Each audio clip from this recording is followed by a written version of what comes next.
بسم اللہ الرحمن الرحیم، الصلاۃ والسلام علی رسولہ الکریم وعلی آلہ وصحبہ اجمعین، اما بعد۔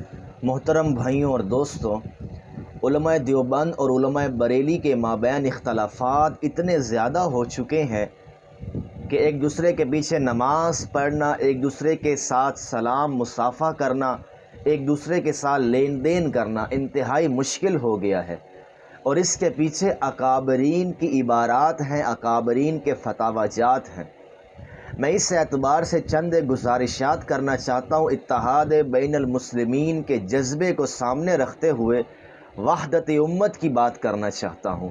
تاجدار کائنات صلی اللہ تعالی علیہ وآلہ وسلم نے جس درد کے ساتھ، جس احساس کے ساتھ اس امت کو بنایا تھا، پیار کے ساتھ اس امت کو بنایا تھا، آج ہم تاجدار کائنات کا نام تو لیتے ہیں، ان کا میلاد مناتے ہیں، ان کے نام پر زندگی لٹانے کی بات کرتے ہیں، لیکن تاجدار کائنات کے اس عمل کو یا آقا علیہ السلام کے اس درد کو، حضور کی اس آرزو کو بجانے لت، اس کو سمجھتے نہیں ہیں۔ کیا تاجدار کائنات کا یہ مقصود تھا کہ ہم ایک دوسرے کو کافر بنا کر اپنی جڑیں مضبوط کریں؟ یہ تو خوارج کا عقیدہ ہے کہ مسلمانوں پر کفر کا فتویٰ لگا کر انہیں روندہ درگاہ کر دیا جائے۔ اعلیٰ حضرت نے علماء دیوبند پر جو کفر کا فتویٰ لگایا وہ اپنی ذات میں حق بجانب ہیں، ان کے باطن کا اللہ ذمہ دار ہے، ان کی نیت کو اللہ دیکھے گا۔ علماء دیوبند کو کوئی حق نہیں پہنچتا کہ وہ اعلیٰ حضرت کے بارے میں یہ الفاظ استعمال کریں کہ اعلیٰ حضرت نے جان بوجھ کر ڈنڈی ماری ہے۔ استغفر اللہ، آپ دلوں کے حال جانتے ہیں۔ اور معذرت کے ساتھ علماء بریلی یہ بات نہ کرے کہ اشرف علی تھانوی صاحب نے جان بوجھ کر یہ بات کی ہے، نانوتوی صاحب نے جان بوجھ کر یہ بات کی ہے۔ ہاں، عبارات اکابر سے جو رزلٹ نکل رہا ہے وہ بڑا غلط رزلٹ ہے، اور تمام علماء دیوبند الیاس گھومن صاحب کو چھوڑ کر اعلیٰ حضرت کے فتوے کو صحیح سمجھتے ہیں، تبھی تو وہ تعویل کرتے ہیں کہ احمد رضا خان صاحب نے ان عبارات اکابر سے جو رزلٹ نکالا ہے یہ تو صریح کفر ہے، آقا علیہ السلام کی گستاخی ہے، لیکن ساتھ دیوبندی یہ کہتے ہیں کہ ہمارے اکابر کی یہ مراد نہیں تھی، تو فہم کا اختلاف ہو گیا، تفہیم کا اختلاف ہو گیا، عبارت کو سمجھنے میں دو بڑے اکابر کا اختلاف ہو گیا۔ یہ صدیوں سے اختلافات چلے آ رہے ہیں۔ منصور حلاج پر کفر کا فتویٰ ہمارے اکابر نہیں لگایا تھا، لیکن آج وہی منصور حلاج رحمۃ اللہ علیہ ہیں۔ شیخ اکبر محی الدین ابن عربی پر کفر کا فتویٰ ہمارے علماء اہل سنت نے لگایا تھا، لیکن آج وہی شیخ اکبر تصوف کے بہت بڑے امام ہیں۔ خود امام اعظم ابو حنیفہ کو لے لے، امام شافعی کو لے لے، امام بخاری کو لے لے، ہمارے اکابرین پر کفر کے فتوے، شیعت کے فتوے لگتے رہے، اور لگانے والے اہل سنت تھے، لیکن لگانے والوں کو بھی کسی نے کچھ نہیں کہا، ان کی ذاتی رائے سمجھ کر نظر انداز کر دیا، اور جن پر کفر کے فتوے لگے تھے یا تو ان کی بات کی تعویل کر دی، اور تعویل بھی دلیل کے ساتھ کی کہ لگانے والے نے دلیل سے بات نہیں کی، یہ چلے کی ہوگی لیکن اس کی ذاتی رائے ہے، ہم اس کو دین پر فٹ نہیں کرتے۔ اسی طرح اعلیٰ حضرت کا جو فتویٰ ہے حسام الحرمین کا، معذرت کے ساتھ اعلیٰ حضرت نے کوئی ڈنڈی نہیں ماری، دیانتداری کے ساتھ آقا علیہ السلام سے تعلق کا عملی ثبوت دیا، انہوں نے کہہ دیا کہ یہ گستاخ رسول ہیں، لیکن اعلیٰ حضرت کا وہ فتویٰ کیا پوری امت مسلمہ پر ماننا واجب ہے؟ یہ سوال ہے۔ میری بات شاید سخت لگے، ہم نے شخصیات میں مسلک اہل سنت کو بانٹ دیا ہے، چاہے دیوبندی ہو چاہے بریلوی ہو، وہ اکابر اربعہ کی عبارات کو یوں ثابت کر رہے ہوتے ہیں جیسا کہ یہ قرآن و حدیث ہے، اور علماء بریلی حسام الحرمین کا ایسے دفاع کرتے ہیں جیسے یہ قرآن و حدیث ہو۔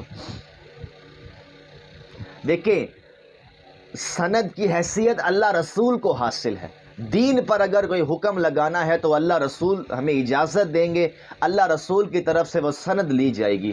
باقی اکابر کے فتاوی جات ہوں، اکابر کی آراء ہوں، اسے سر پہ نہ چڑھا لیا کریں، قرآن و حدیث کو فالو کرنا چاہیے، دین کو فالو کرنا چاہیے، اکابر کے فتاوی کو فتوے کی حد تک رکھا جائے۔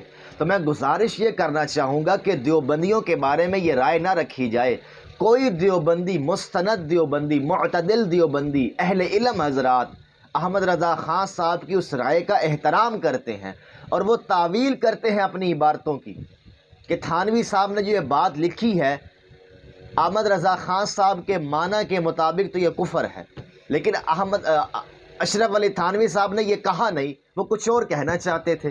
اسی طرح نانوتوی صاحب کی عبارت ہے، رشید گنگوئی صاحب کی عبارت ہے، سہارنپوری صاحب کی عبارت ہے، سب عبارات پر وہ تعویل کرتے ہیں کہ احمد رضا خان صاحب کو بات سمجھنے میں غلطی ہوئی ہے۔ اب یہ ایک ادب کا تقاضا ہے، جو معتدل علماء ہیں وہ یہی بات کرتے ہیں۔ اب ادھر علماء بریلی بھی الحمدللہ اہل سنت کے علماء بھی اس طرف آ رہے ہیں کہ احمد رضا خان صاحب کی وہ ذاتی رائے ہے، ہم اسے پورے دین پر فٹ نہیں کر سکتے، ان کی رائے ہے، انہوں نے اخلاص کے ساتھ ایک کام کیا۔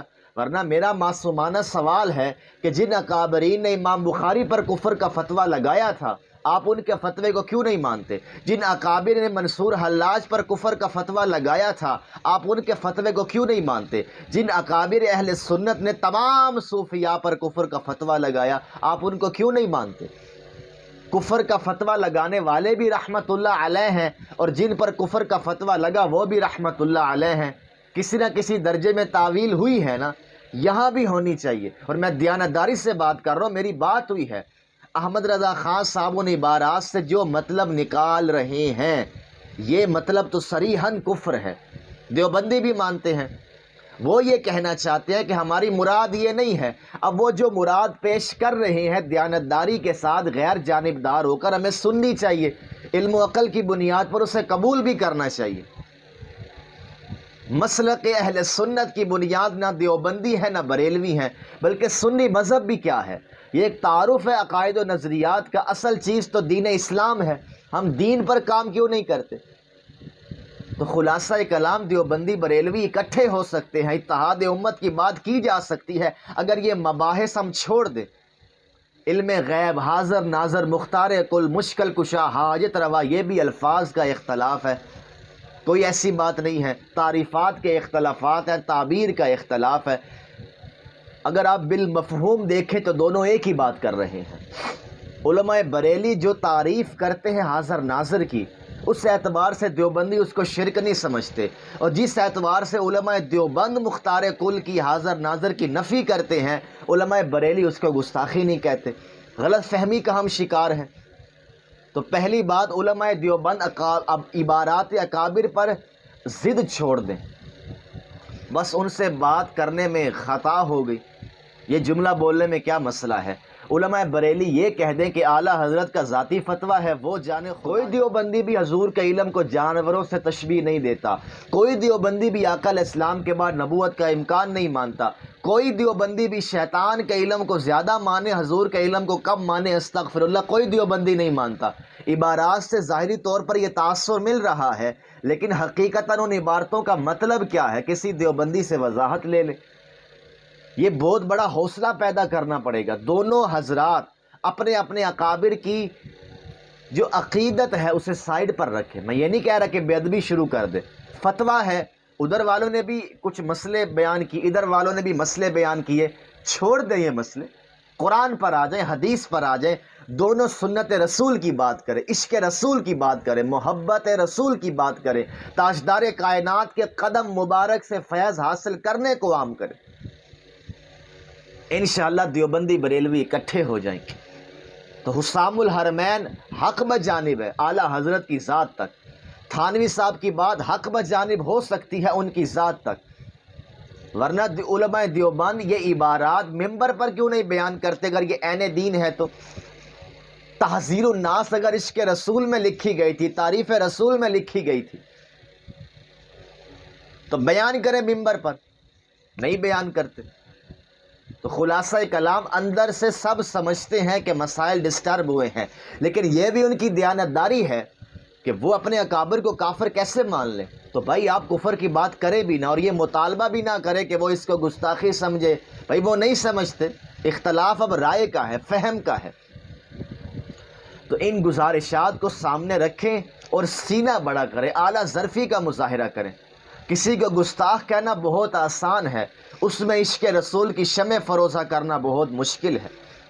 ہم دیانتداری کے ساتھ دین پر کام کریں، دیوبندی بریلوی مسئلہ ہی چھوڑ دیں، کوئی اختلاف نہیں ہے، چھوٹے موٹے اختلافات ہیں، اس کی بنیاد پر شرک، کفر، بدعت کے فتوے لگا کر باطل کو ہم خوش کر رہے ہیں، تاجدار کائنات کو ناراض کر رہے ہیں۔